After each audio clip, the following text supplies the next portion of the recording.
کتاب ہے حکایت ہائے قرآن کے نام سے، فارسی زبان میں 1000 واقعات اس میں لکھے ہوئے ہیں کہ وہ 1000 افراد جنہیں مختلف قرآن کی آیتوں سے نصیحت ایسے ملی کہ ان کی زندگی بدل گئی۔ اسعد بن زرارہ ایک شخص ہے کہ جو مدینہ سے آیا ہے مکہ، ابھی حضور مکہ میں ہیں، انہوں نے اعلان نبوت کر دیا ہے اور آیتوں کو پیش کر رہے ہیں، لیکن بہت کم مسلمان ہوئے ابھی۔ اسد بن زرارہ وہ مدینہ سے مکہ آیا حج کرنے کے لیے۔ آپ جانتے ہیں کہ حج زمانہ جاہلیت میں بھی تھا۔ اسلام کے جتنے احکامات ہیں نا، اس کی 3 قسمیں، یا ابداعی ہیں، یا اصلاحی ہیں، یا انکاری ہیں۔ ابداعی کا مطلب ہے کہ انوویشن ہے، پہلے شریعت میں نہیں تھا یہ کسی شریعت میں، اور اسلام نے اسے اس طریقے سے نافذ کیا۔ کچھ احکامات ایسے، مثال طور پر یہ 5 وقت خاص طریقے سے اس طرح نماز پڑھنا، یہ اسلام نے اسے شریعت میں پیش کیا ہے۔ کچھ احکامات اصلاحی ہیں، یعنی ایک حکم پہلے سے تھا، مثلا حج، زمانہ جاہلیت میں بھی حج ہو رہا تھا، لیکن قرآن نے اس کی یا اسلام نے اس کی اصلاح کی ہے، اسے ٹھیک کیا ہے، مثلا برہنہ طواف نہیں ہوگا۔ کچھ احکامات ہیں جو انکاری ہیں، یعنی جو پہلے سے تھا اسلام نے انکار کیا کہ یہ نہیں ہوگا اب، یعنی یہ حرام ہے، ممنوع ہے، مثلا شراب کی حرمت ہے، ربا، سود حرام ہے۔ تو حج بھی انہی احکامات میں سے ہے کہ جو پہلے سے حج تو تھا، زمانہ جاہلیت میں بھی لوگ حج کرتے تھے، تو وہ آئے تھے حج کرنے کے لیے مدینہ سے۔ تو مکہ والوں نے اس سے کہا کہ دیکھو ہم تم ایک نصیحت کر رہے ہیں، تم جا رہے ہو حج کرنے کے لیے، تم طواف کرو گے، وہاں پر ایک شخص ہے کہ جو ایک کلام پڑھتا رہتا ہے اور اس میں سحر ہے، جادو ہے۔ مکے والوں میں سے بہت سے اس کی باتوں میں آ گئے ہیں اور وہ گمراہ ہو گئے، اب وہ اسے بتا رہی ہوں، اور تو تم جانا تو خبردار اس کی بات نہیں سننا، ورنہ اس کی بات میں اثر اتنا زیادہ ہے کہ ہر ایک اس کی بات کی طرف جذب ہو جاتا ہے۔ تو بس جب تم طواف کے لیے جاؤ تو کان میں روئی ڈال دو اچھی طرح سے، اور تم اس کی تاکہ کوئی بات نہ سن سکو۔ تو اس نے کہا کہ بہت شکریہ آپ کا، آپ نے میری یہ رہنمائی فرمائی، اور اس نے کانوں میں روئی ڈال دی اچھی طریقے سے کہ آواز نہ آ سکے، اور وہ کعبے کی گرد چکر لگانے لگا، اور اس نے دیکھا کہ ایک شخص ہے کہ جو کچھ پڑھ رہا ہے لیکن اس کو آواز نہیں آ رہی۔ پہلا چکر پورا ہوا، دوسرا چکر، 7 چکر پورے ہو گئے۔ یہ حضرت عبد المطلب کی سنت تھی کہ انہوں نے 7 چکر رکھے تھے طواف میں، جیسے اسلام نے باقی رکھا۔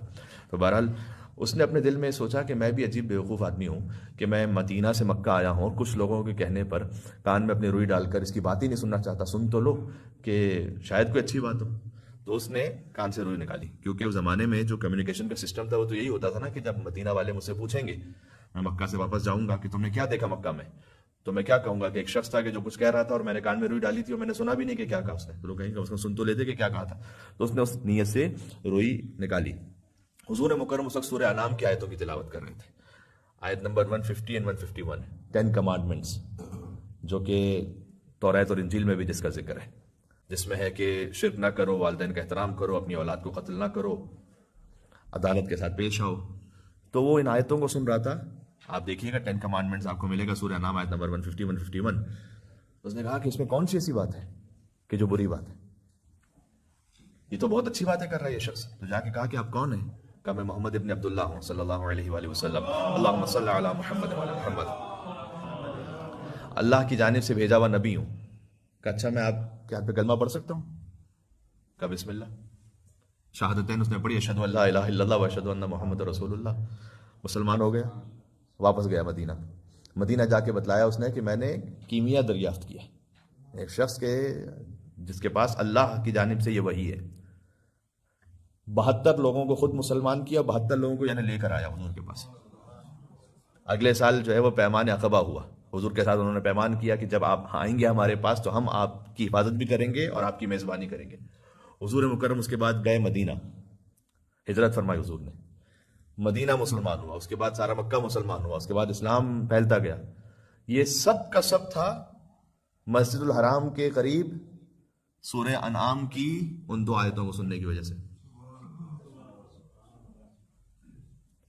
جن کے دل صاف ہوتے ہیں قرآن ان پہ ایسے اثر کرتا ہے۔ تو یہ موعظہ ہے۔